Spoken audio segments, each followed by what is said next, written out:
Alors, on débute le bulletin de nouvelles cette semaine à Beaupré. Les différents intervenants du milieu touristique de la côte de Beaupré se sont donné rendez-vous au Château Mont-Sainte-Anne dernièrement pour un déjeuner touristique. La rencontre matinale a permis de mettre en lumière les premiers investissements ainsi que la stratégie de communication du projet Mouvement Mont-Sainte-Anne.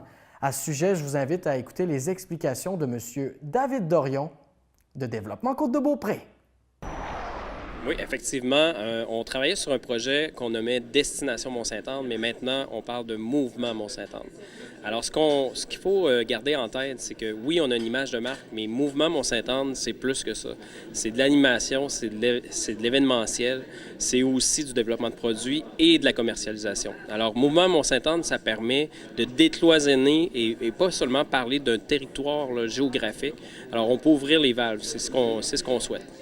Et sinon, aujourd'hui, on a annoncé aussi les premiers investissements qui ont été consentis en lien avec ça. Oui. Pouvez-vous justement les dévoiler pour nos téléspectateurs? Oui, bien, on a déjà investi, entre autres, dans l'événementiel en 2017. On avait 2017 et 2018. Alors, on avait 3 événements qui ont reçu notre aide financière. On peut dire Vélérium, qui est un incontournable dans la région, puis aussi au niveau du Canada. Ensuite de ça, on a la NORAM qui a eu un beau succès ici en début janvier. 500 nuitées et plus, beaucoup d'athlètes de l'extérieur. Puis aussi, on a eu la chance de voir des athlètes qui se sont qualifiés pour les Olympiques. Puis le Challenge Fat Bike aussi, là, qui est une 3e édition. Alors, c'est les 3 premiers événements qui ont eu du financement. Puis là, on a déjà des demandes pour l'été. Vous avez aussi une belle démarche pour ce qui est du volet communication. Aujourd'hui, ça a été l'occasion de la partager avec les gens. Effectivement, là, on sort des sentiers battus, si on veut, au niveau de la communication. On n'est pas dans un modèle, si on veut, dans des placements standards. On va dans la génération de contenu. On veut faire vivre la destination. On a besoin de la population. On veut l'inclure dans nos actions. Alors, c'est ça qu'on met de l'avant pour que le client vienne et le visiteur qui ressente l'esprit de la destination. Êtes-vous satisfait justement du déroulement de la rencontre parce qu'on a besoin de tout le monde pour ce projet-là? Effectivement, on a monté un projet avec des partenaires qui donnent l'opportunité justement de travailler en collaboration. Alors, si on est un promoteur, un citoyen, une municipalité, un organisme, tout le monde va trouver son compte. Il suffit juste de trouver la façon de travailler ensemble. Avec l'image de marque qu'on a dévoilée, ça va nous aider justement à plus imager, si je peux dire. Ça va donner une idée aux gens que ce n'est plus seulement juste du tourisme qu'on veut mettre en valeur, mais vraiment une région. Il va y avoir une belle effervescence aussi chez nos voisins de Charlevoix. Ça va se ressentir ici avec le G7, le Club Med. C'était naturel aussi d'inviter les gens du train de Charlevoix, là? Oui, c'est un naturel. Le train de Charlevoix, nous, c'est un partenaire sur la côte de Beaupré.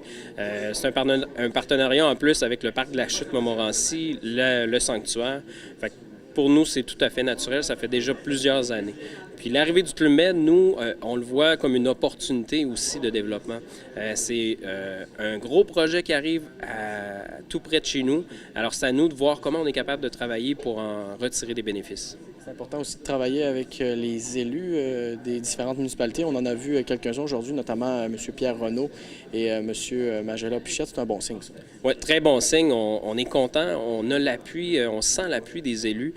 Puis aussi, on voit aussi avec la présentation d'aujourd'hui qui sont contents du chemin qu'on emprunte. Alors pour nous, là, c'est vraiment génial.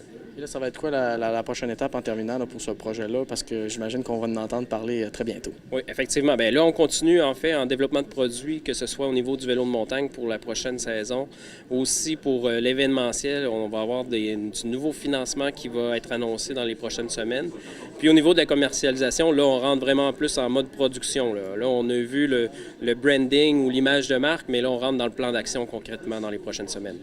Ce qu'on comprend entre les lignes, c'est que le gros défi, c'est d'attirer les gens 12 mois par année sur 4 saisons. Vous allez travailler fort en ce sens. Effectivement. Bien, on a la chance d'avoir un moteur, une station de ski incroyable. Alors nous, il faut se positionner pour faire rayonner sur les autres saisons aussi.